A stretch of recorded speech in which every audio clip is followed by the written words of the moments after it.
DNA मित्रों, आज विश्लेषण की शुरुआत हम एक सवाल से करेंगे। सवाल यह कि क्या विश्व का सबसे बड़ा लोकतांत्रिक देश आंदोलन से ही चलेगा? क्या देश की नीतियां सड़क से ही तय की जाएंगी? यह सवाल इसलिए महत्वपूर्ण है क्योंकि ऐसी ही एक कोशिश फिर से हो रही है। सरकार से लेकर सुप्रीम कोर्ट तक सबको सड़क से प्रभावित करने का प्रयास किया जा रहा है। खुलेआम यह कहा जा रहा है कि सर्वोच्च अदालत का आदेश मंजूर नहीं है। चेतावनी दी जा रही है कि कोई कुछ भी कहे, लेकिन जो तय हो चुका है सरकार के साथ वो नहीं हुआ तो फिर से सड़क पर उतर जाएंगे। ये चेतावनी कॉकरोच जनता पार्टी की है। कॉकरोच जनता पार्टी के नेता ये तब कह रहे हैं जब उनके आंदोलन के बाद सरकार परीक्षा को लीक प्रूफ बनाने के लिए कानून बना रही है। लोक परीक्षा संशोधन विधेयक 2026 आज लोकसभा में पास भी हो गया।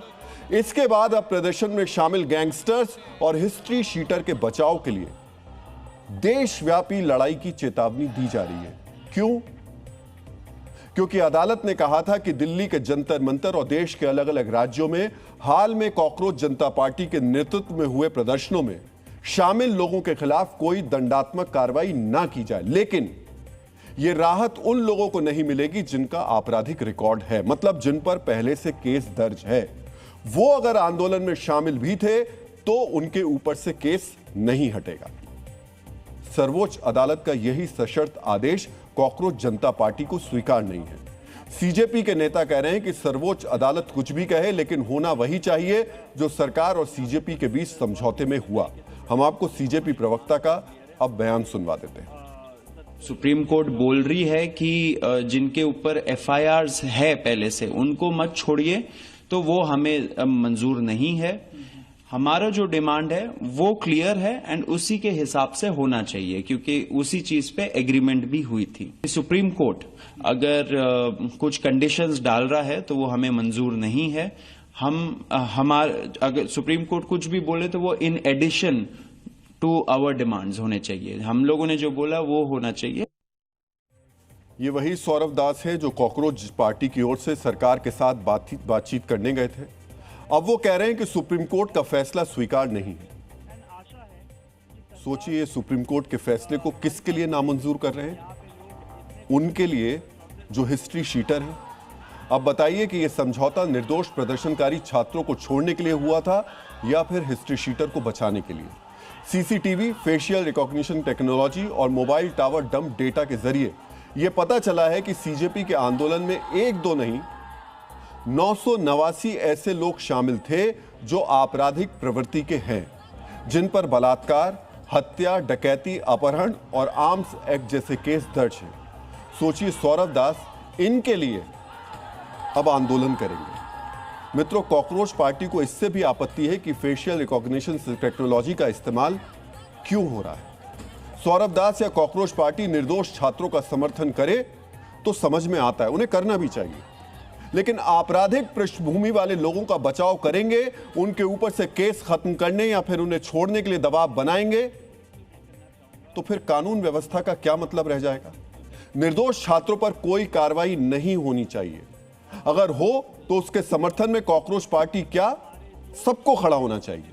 सुप्रीम कोर्ट ने भी निर्दोष छात्रों को राहत दी है, लेकिन हिस्ट्री शीटर, गैंगस्टर्स, हत्या, रेप, अपहरण के आरोपियों के लिए आंदोलन की चेतावनी देंगे तो यह लोकतांत्रिक अधिकार नहीं।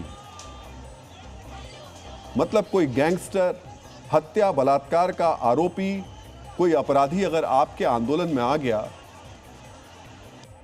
तो उसके सारे के सारे जो दाग हैं, जो अपराध हैं, वो धुल जाएंगे क्या? कैसे कह रहे हैं आप कि उसके लिए आंदोलन करेंगे? यह सब विशुद्ध रूप से अराजकता कहलाएगा, जो ना छात्र हित में होगा और ना ही देश हित में होगा। मित्रों, पंडित जवाहरलाल नेहरू का मानना था कि संसद केवल एक इमारत नहीं है, यह देश की जनता की संप्रभु इच्छा का प्रतीक है। कानून सड़कों पर पत्थर फेंककर या नारेबाजी करके नहीं, बल्कि बहस, विमर्श और संसद के भीतर आम सहमति से बनाए जाने चाहिए। लेकिन पहली बार सड़क पर उतरकर सरकार से अपनी शर्तें मनवाने वाली कॉकरोच जनता पार्टी को ऐसा नहीं लगता। कॉकरोच जनता पार्टी को लगता है कि देश की व्यवस्था आंदोलन से ही चलेगी।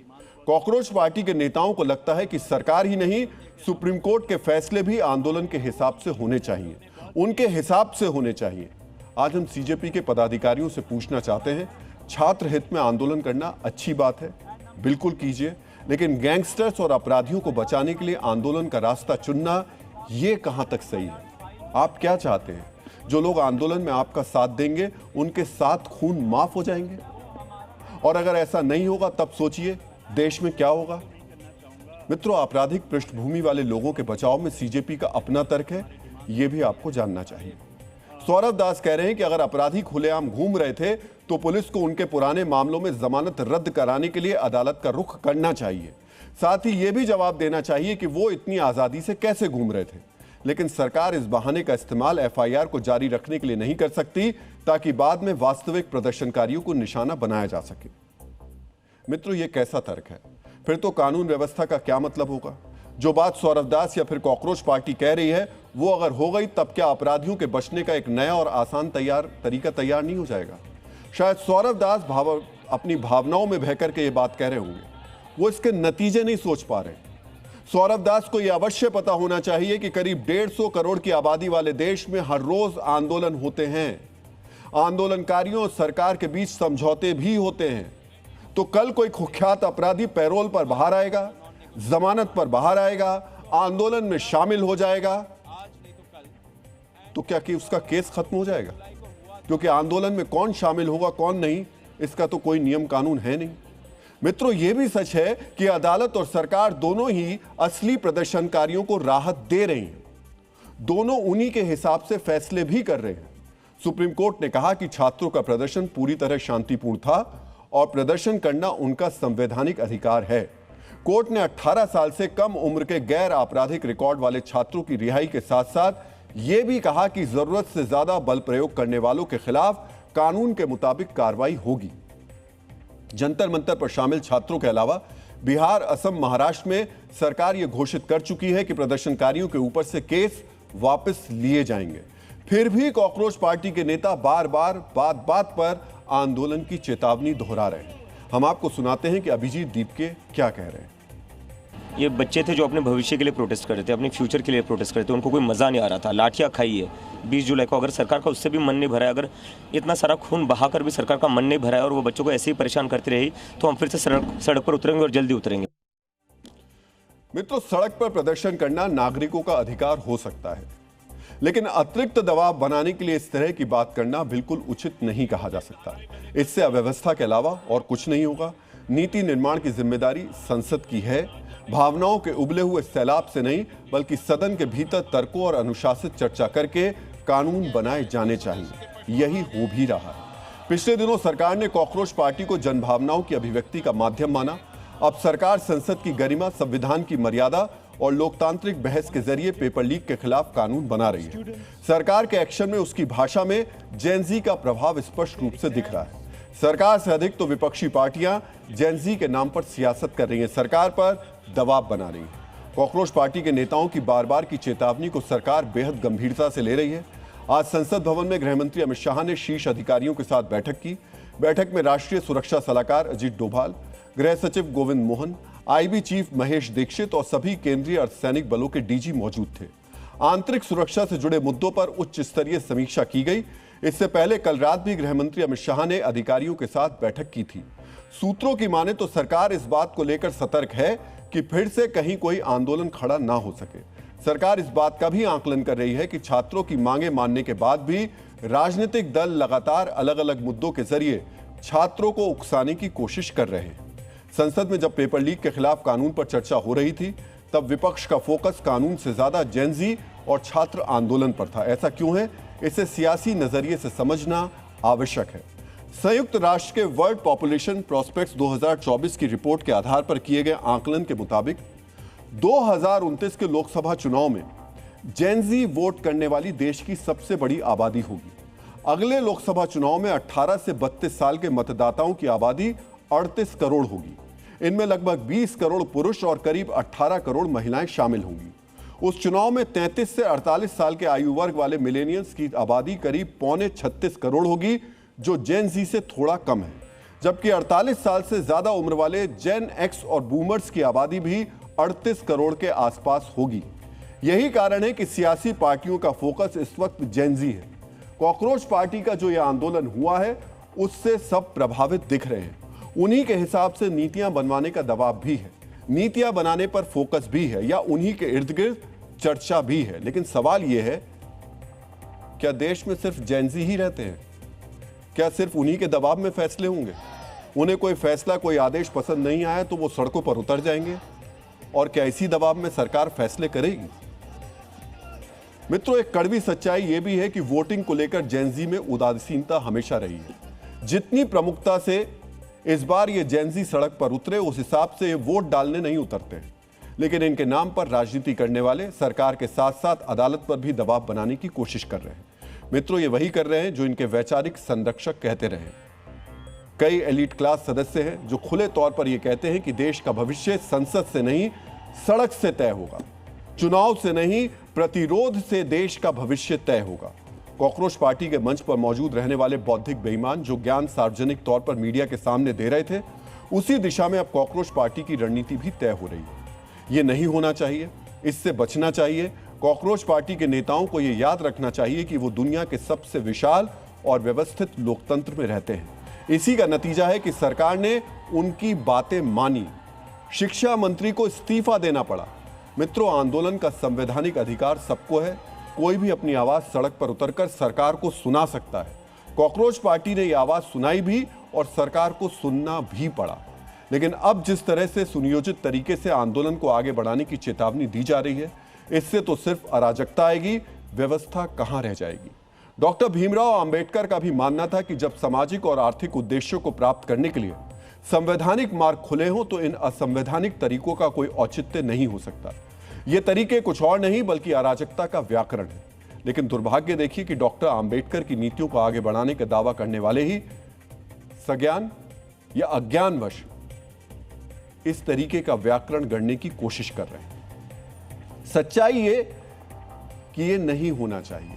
जब देश में संवैधानिक प्रक्रियाओं के तहत व्यवस्थाएं बनी हुई हैं, जब बहस के लिए संसद है तो वहां पर चर्चा होनी चाहिए, वहां पर तय होना चाहिए कि क्या कानून बनेगा, कैसे बनेगा और उसमें क्या प्रावधान होंगे। तभी लोकतांत्रिक व्यवस्था बनी रह पाएगी। सरकार यही कह रही है। और निश्चित तौर पर इस सब के बीच में जो अधिकार हैं, अगर आपकी बात नहीं सुनी जा रही है तो लोकतांत्रिक तरीके से, शांतिपूर्ण तरीके से आपके पास अधिकार है अपनी बात कहने का। और इस आंदोलन ने बताया भी, जब उन्होंने बातें कही सरकार ने सुनी। लेकिन अब जिस तरीके से हिस्ट्री शीटर्स, गैंगस्टर्स को लेकर के बातें की जा रही हैं, फैसला आपको करना है। देश की जनता ने संसद में देश के सांसदों को भेजा है कि देश के नीति निर्माण जाकर करेंगे, अपने विचारों को रखेंगे, अपनी पार्टी के विचारों को रखेंगे, अच्छा बड़ा बुरा जो भी है सदन के पटल पर बातचीत करेंगे। या अपने पक्ष में है या विपक्ष में है तो अपनी बात को वहाँ खुलकर सदन के मंच पर रखेंगे। हम ही तो चुनकर अपने नेता को संसद भेजते हैं ताकि हमारी आवाज वो संसद के अंदर रख सके। अगर वो अपनी आवाज नहीं रख पा रहे हैं तो उनसे सवाल जवाब होने चाहिए। और ये हर दल के, हर पक्ष के सांसद से सवाल जवाब होने चाहिए, ना कि किसी भी बात पर आंदोलन करने और सड़क पर उतर जाने की चेतावनी जारी होनी चाहिए। बात बात पर आंदोलन करने वालों की क्रेडिबिलिटी भी खत्म हो जाती है।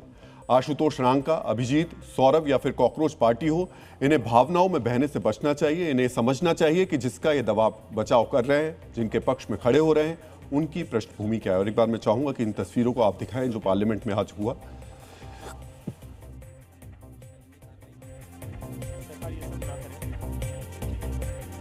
तो इस संसद की हम तस्वीरें आपको दिखा रहे हैं और साथ ही साथ अब वो तीन नेता जो अब दूसरे आंदोलन की बात कर रहे हैं। जिस तरह इस बार आपराधिक प्रवृत्ति के लोगों को बचाने की पैरवी हो रही है और कहा जा रहा है ऐसा ही करेंगे, तो जिन छात्रों के दम पर इस बार इतना बड़ा और सफल आंदोलन खड़ा किया गया, उनके विश्वास का क्या होगा। कॉकरोच जनता पार्टी की नई चेतावनी से समाज के असली मुगैम्बो जैसे खलनायक तो खुश होंगे, लेकिन हमारे देश के छात्र, युवा पीढ़ी, समाज और पूरे देश की भावना, उसका क्या होगा। डीएनए मित्रों, याद रखिए, भारत आंदोलन प्रधान देश है लेकिन अराजक नहीं है।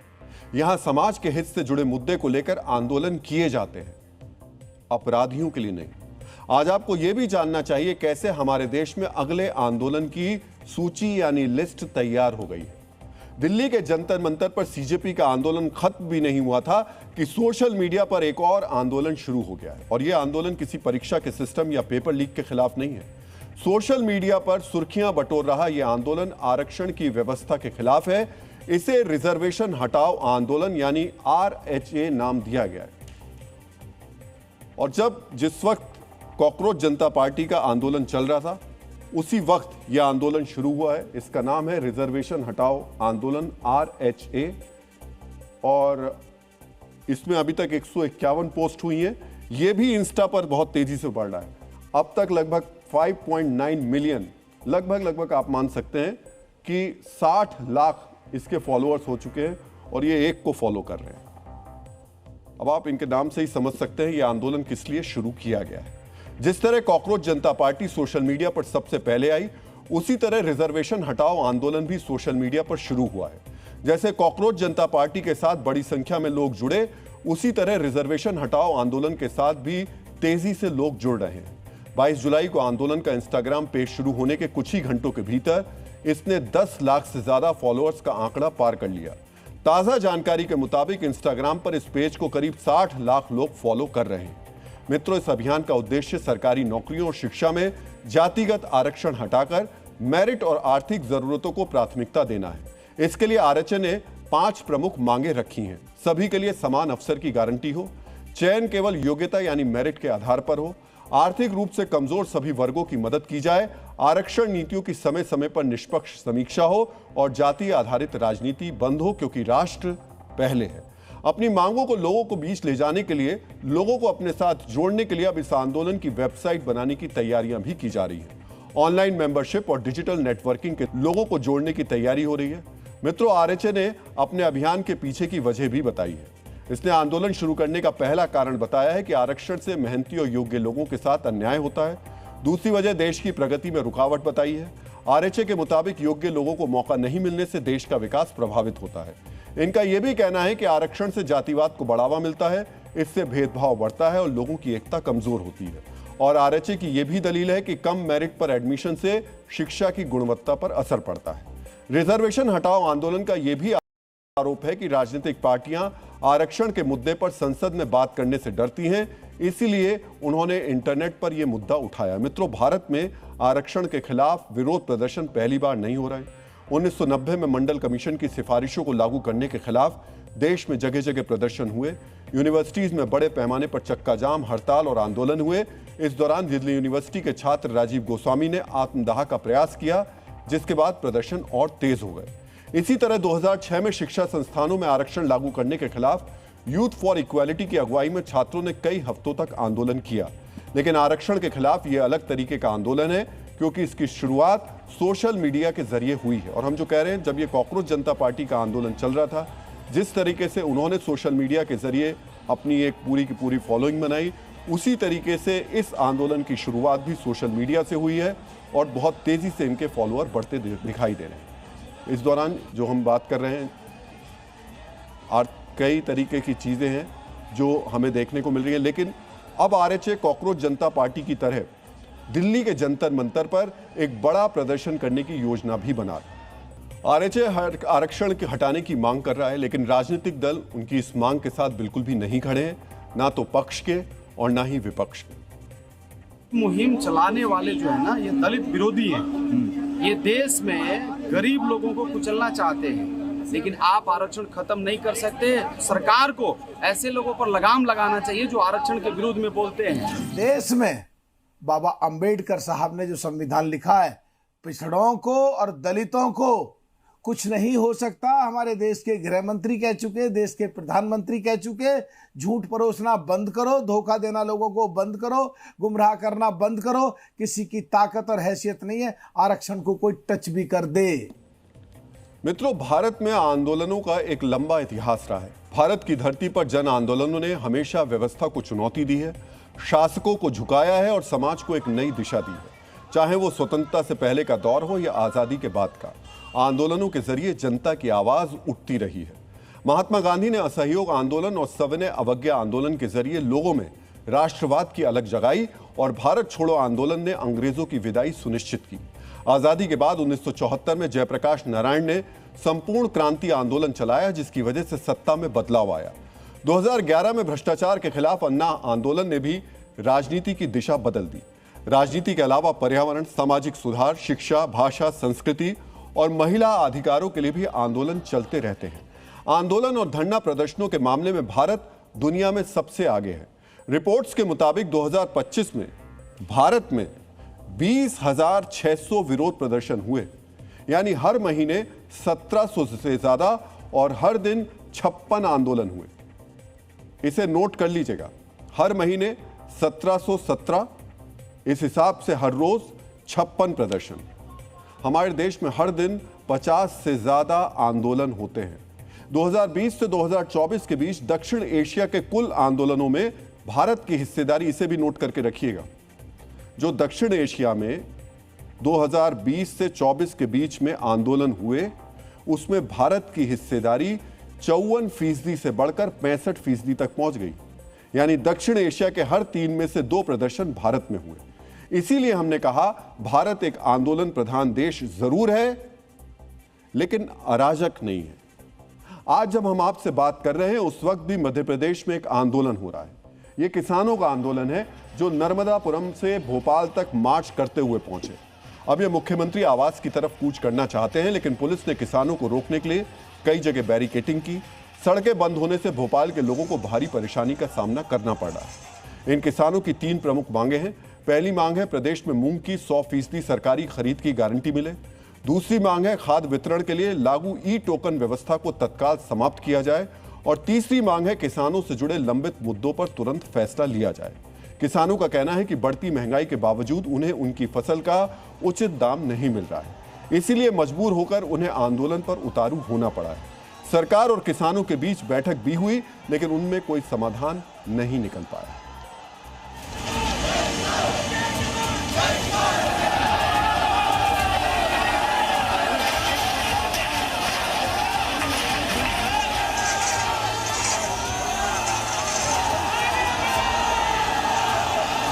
जो सरकार 25% जो मूंग ले रही है, वो जितना हमारा उत्पादन हुआ 100% हमारी मूंग पूरी खरीदना चाहिए।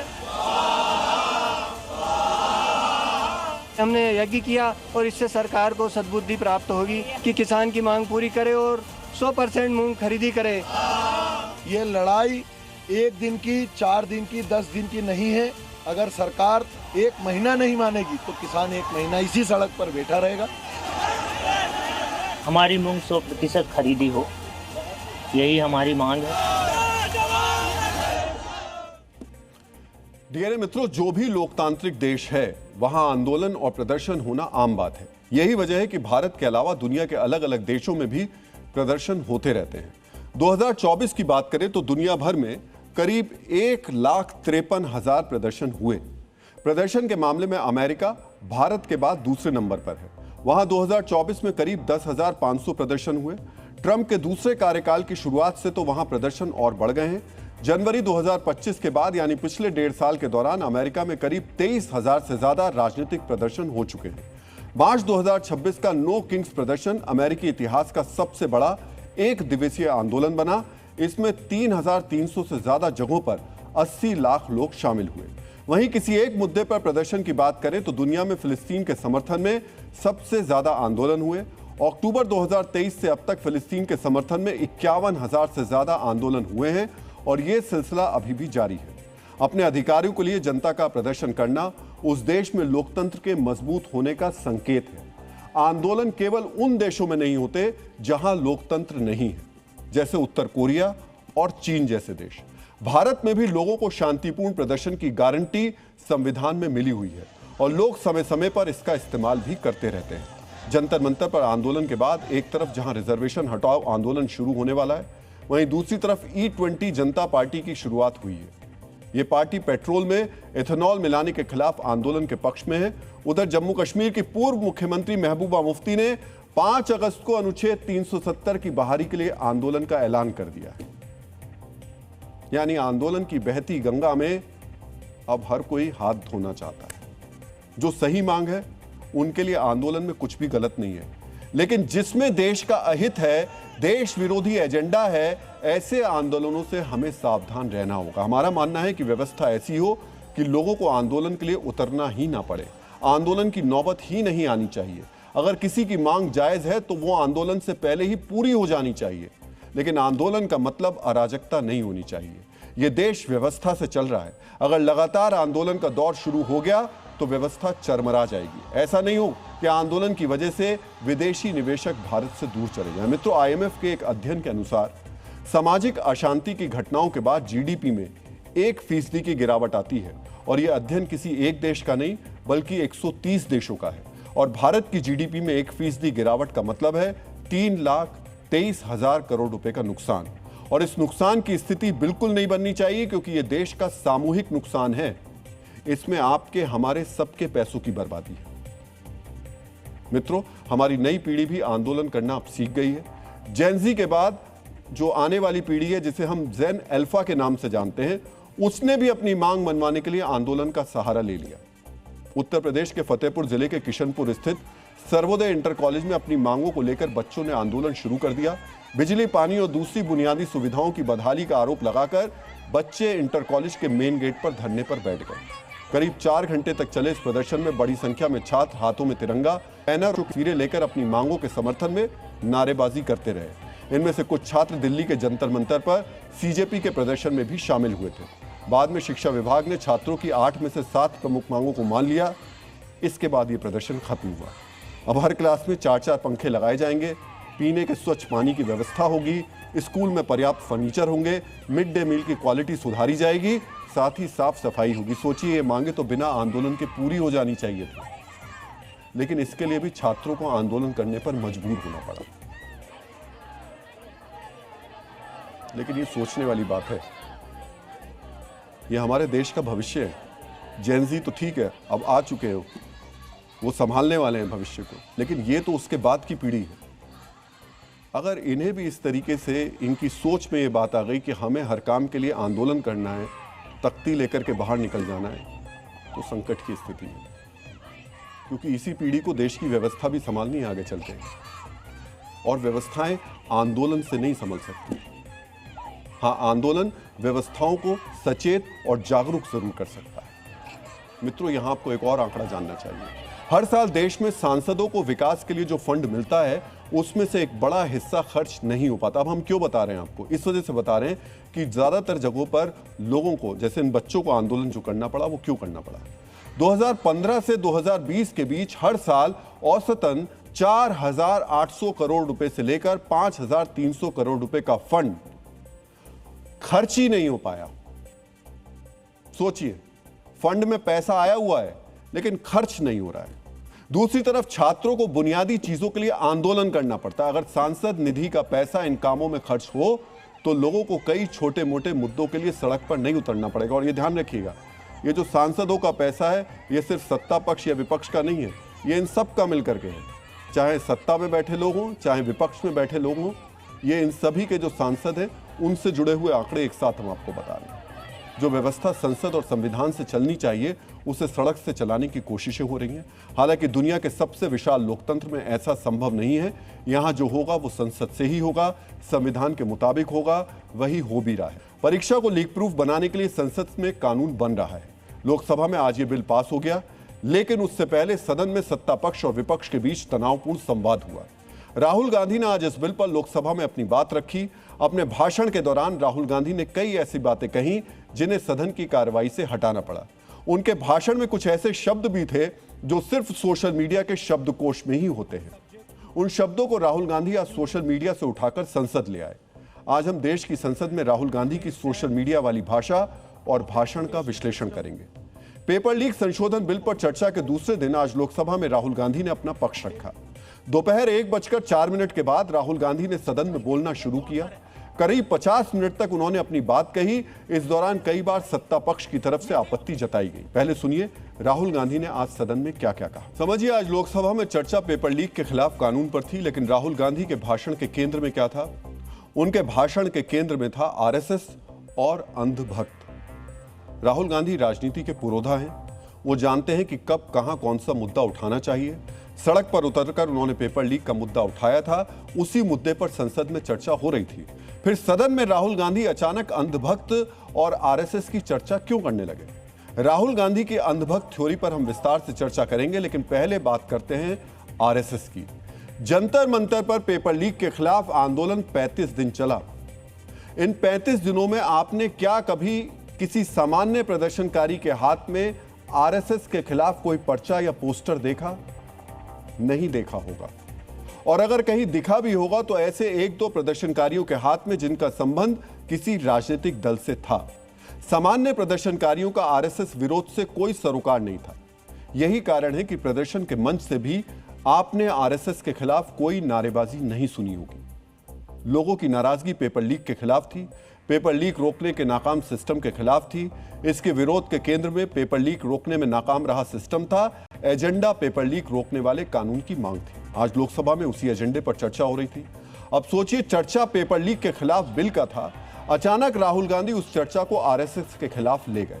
जो मंच पेपर लीक के खिलाफ सख्त कानून पर चर्चा के लिए था, राहुल गांधी ने उसे आरएसएस विरोध का मंच बना दिया। आज राजनीतिक विश्लेषक पूछ रहे हैं कि आखिर राहुल गांधी कैसी राजनीति करना चाहते हैं? पेपर लीक पर चर्चा में अंधभक्त और आरएसएस का जिक्र क्यों हुआ?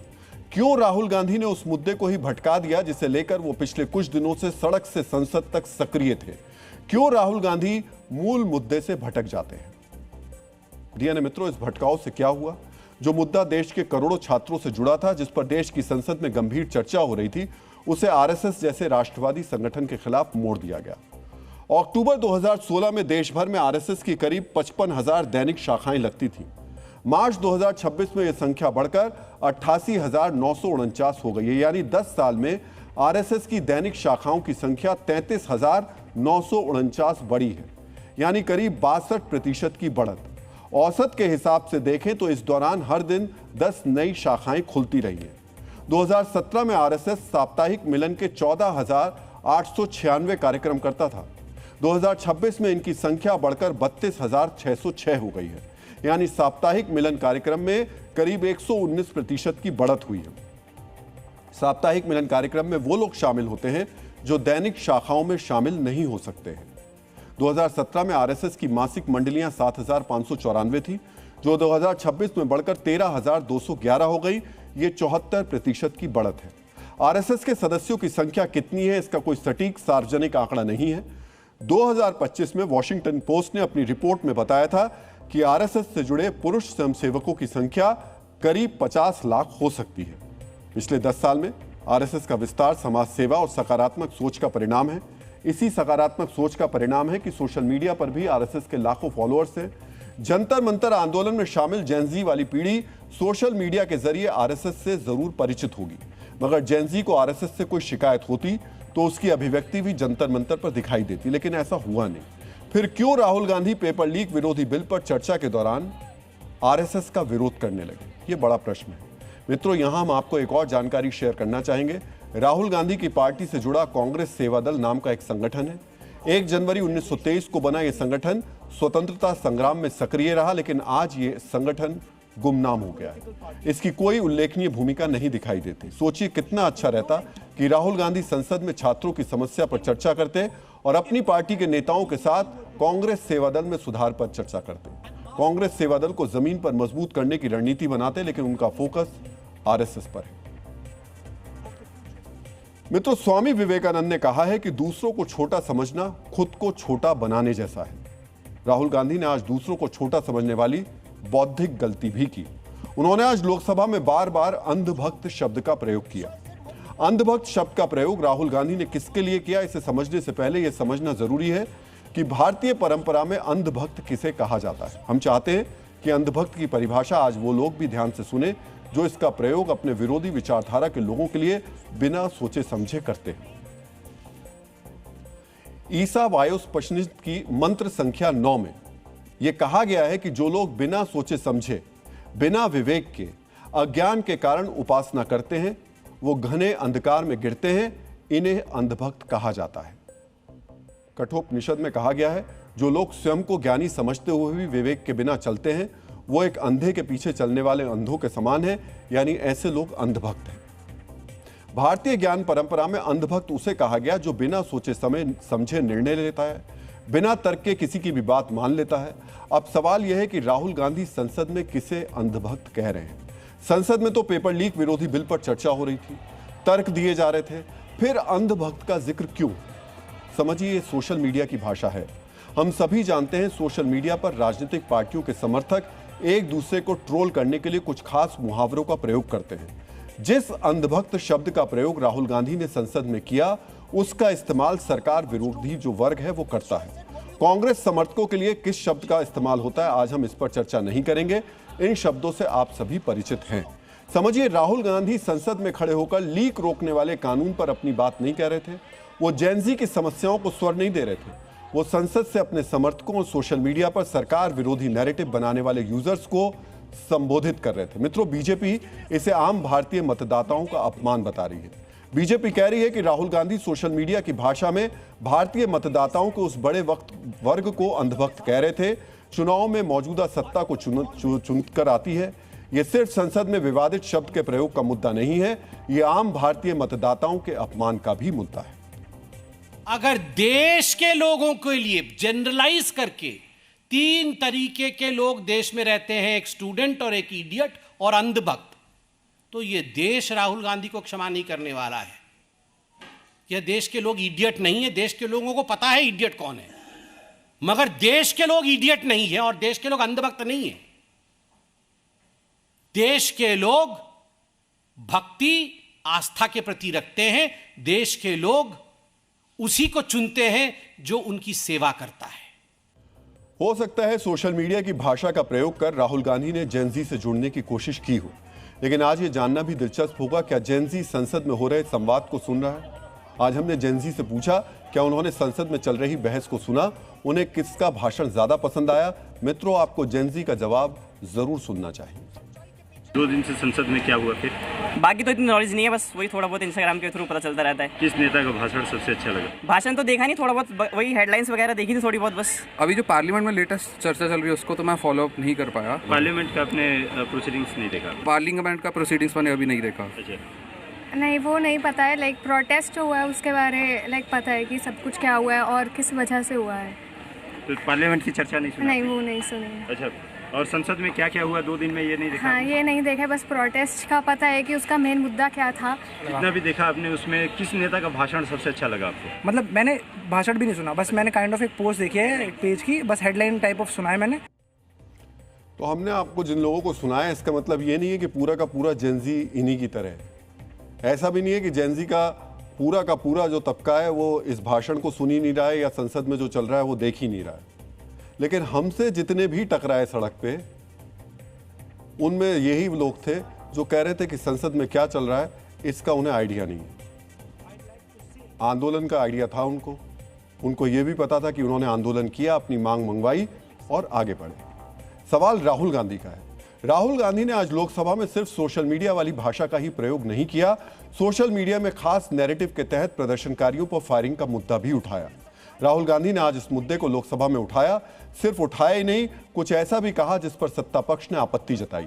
सदन की कार्यवाही से राहुल के बयान को हटाया गया। सत्ता पक्ष ने राहुल गांधी से माफी मांगने की मांग की। आज शाम राहुल गांधी ने प्रेस कॉन्फ्रेंस की, उसमें फिर से फायरिंग का मुद्दा उठाया। सुनिए राहुल गांधी ने क्या कहा। और हमने सवाल पूछा, ये कौन करवाया, ये करवाया किसने, ये हुआ कैसे? सिंपल सी बात है,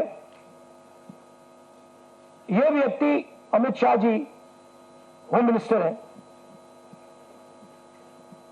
पेलेट गन की यूज, लीथल फोर्स की यूज बिना होम मिनिस्टर के परमिशन लिए नहीं किया जा सकता है।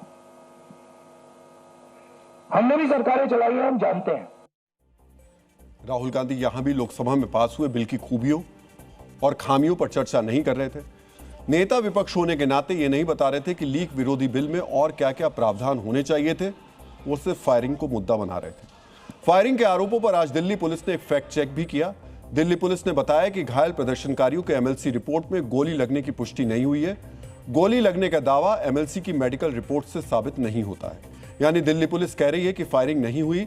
यही बात केंद्र सरकार के मंत्रियों ने भी कही। सदन में केंद्रीय मंत्री डॉक्टर जितेंद्र सिंह ने कहा कि फायरिंग हुई ही नहीं। केंद्रीय मंत्रियों ने निराशा जताई कि संसद में बड़े अवसर पर राहुल गांधी ने कोई मुद्दे की बात नहीं की।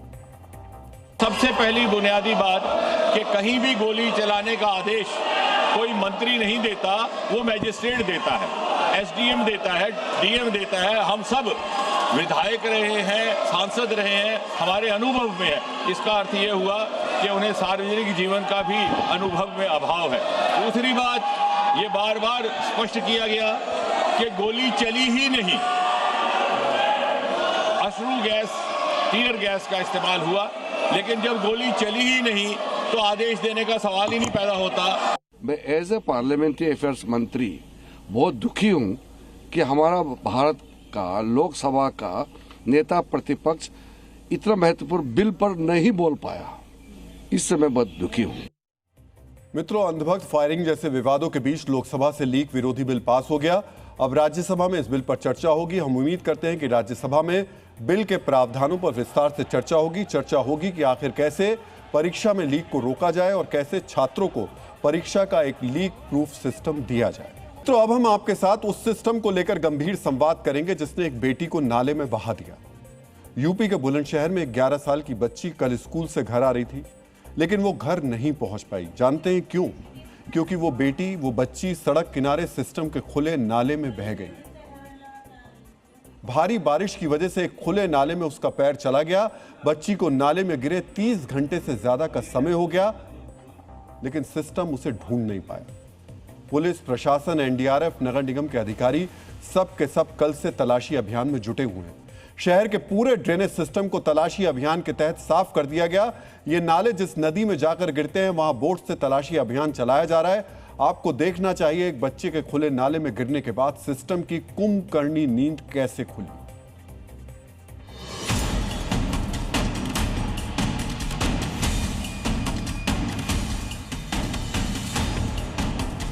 इस समय मैं उसी जगह पर मौजूद हूं जहां से बच्ची फिसलकर नाले में गिरी थी। आपको तस्वीर में दिखाऊं तो ये यहाँ पर थाना नगर कोतवाली क्षेत्र है, जहाँ पे स्कूल से छुट्टी होने के बाद चारू रास्ते से जा रही थी। यहाँ पर पटरी जो थी वो बिछी हुई थी और उस पटरी से फिसलकर वो नाले में गिर गई। तस्वीर आपको यहाँ पर साफ दिखाई दे रही होगी किस तरीके से जो नाला है उसकी सफाई यहाँ पर नहीं की गई है। आमतौर पर नगर पालिका को मानसून आने से पहले ही नाले से सिल्ट निकालने का जो काम है वो पूरा करना चाहिए। क्या कभी भी यहाँ पर नगर पालिका द्वारा सफाई की गई है? नालों की सिल्ट निकालने का काम होता है जो पूरा करना होता है? पहले कुछ नहीं हुआ, आज से पहले तक कुछ नहीं हुआ था। और उसके बाद सारे की सारी फोर्सेस कितनी देर में आ गई यहाँ पर? लगभग बारिश चल रही थी, उस समय हल्की हल्की चल रही थी बारिश, लगभग डेढ़ दो घंटे बाद आई थी। डेढ़ दो घंटे बाद जो पुलिस और बाकी सब लोग थे वो यहाँ पहुँचे थे, एनडीआरएफ की टीम भी? जी, एनडीआरएफ की तो शाम के टाइम आई है वो तो। इसमें कल से ही एनडीआरएफ, एसडीआरएफ, फ्लड पीएसी और ज़िला प्रशासन की टीम, चारों टीम्स जो हैं अलग अलग स्ट्रेचेस में काम कर रही हैं और कोशिश कर रही हैं इसमें जो भी यथासंभव प्रयास हो सके। नगर पालिका में नालों की क्या सफाई नहीं कराई? देखिए पूरे नगर में जगह जगह। देखिए, मैं अभी बताना चाहूँगी, इस वक्त वैसे आरोप प्रत्यारोप का समय नहीं है। इस वक्त तो मेरी ईश्वर से ये प्रार्थना है कि बिटिया सकुशल मिल जाए। मित्रों, अंदाजा लगाया जा सकता है कि 30 घंटे पहले गंदे नाले में गिरी बच्ची अभी किस अवस्था में होगी। हादसा हो जाने के बाद हर एक अधिकारी इस वक्त सड़कों पर जुटा हुआ है, लेकिन इन लोगों से हमारा एक सीधा सवाल है, क्या आप सभी को अलर्ट करने के लिए किसी बच्ची को नाले में गिरना पड़ेगा? क्या आप लोगों को सड़कों पर लाने के लिए क्या ऐसे किसी हादसे की हमेशा जरूरत पड़ेगी? जब शहर के नाले बारिश के मौसम में खुले हैं तो नगर पालिका का बजट कहां खर्च किया जा रहा है? नगर पालिका अध्यक्ष और अधिकारी किस बात की सैलरी ले रहे हैं? ये सिस्टम है, ये सिस्टम है आपका। ये सिर्फ एक बच्चे के नाले में गिरने की बात नहीं है, ये इस बात का सबूत है कि हमारा सिस्टम कितना अंधा और बहरा हो चुका है। ये कहानी किसी एक शहर की नहीं। आप ये मत सोचिए ये स्थिति सिर्फ एक छोटे शहर की है, क्योंकि बीती रात हाईटेक शहर हैदराबाद में चलते चलते 70 साल के बुजुर्ग भी इसी तरह सिस्टम के गड्ढे में समा गए। हैदराबाद के वैशाली नगर में 70 साल के बलाया अपने बेटी के घर जाने के लिए निकले थे। रास्ते में वो एक रेलवे अंडरब्रिज से गुजरे। उसी जगह सीवर के काम के लिए कुछ दिन पहले गड्ढा खोदा गया था। बारिश के बाद जल जमाव की वजह से गड्ढा नहीं दिखा और वो उसमें गिर गए। मौके पर मौजूद लोगों ने उन्हें बचाने की कोशिश की, लेकिन ये गड्ढा इतना गहरा था और बारिश के पानी का बहाव इतना तेज था कि बुजुर्ग बहते चले गए। अब पूरे शहर में नालों में बुजुर्ग की तलाश की जा रही है, लेकिन उनका कोई पता नहीं। मतलब शर्म आनी चाहिए। क्या खबर बताया, कैसा सिस्टम है। 11 साल की बच्ची, सोचिए, स्कूल जा रही होगी, उसके माता पिता ने सोचा होगा इस बात को लेकर। 70 साल का बुजुर्ग अपनी बेटी से मिलना जा रहा था, उसके घर वालों ने सोचा होगा कि ये सो रहे सिस्टम के लोग जो गड्ढे खोद खोद करके रख रहे हैं, उनकी जान ले लेंगे। और उससे ज्यादा आप सोचिए, उन परिवारों के बारे में सोचिए जो परिवार 30 घंटे से इस उम्मीद में, इस इंतजार में है कि नाले में बहता कहीं तो मिल जाए, कोई बच्ची मिल जाए, उनकी 11 साल की बच्ची मिल जाए या 70 साल का बुजुर्ग मिल जाए। ये आपदा सोच के देखिए आप। मैं कहना नहीं चाहता हूं इन शब्दों का इस्तेमाल करना, पर किसी परिवार पर जब ये आ रही होगी तो क्या गुजर रही होगी इन लोगों को। जिन लोगों ने ये सिस्टम बनाया है ना, उन पर हत्या का मामला दर्ज करना चाहिए, मर्डर का केस चलना चाहिए, क्योंकि ये हादसे कभी भी किसी के साथ हो सकते हैं। डीएनए में बाज का संदेश। जीवन में सिर्फ नेटवर्क ही नहीं, नेक वर्क भी जोड़ते रहिए, तभी आपका चरित्र स्ट्रांग और पहचान वेरीफाइड हो।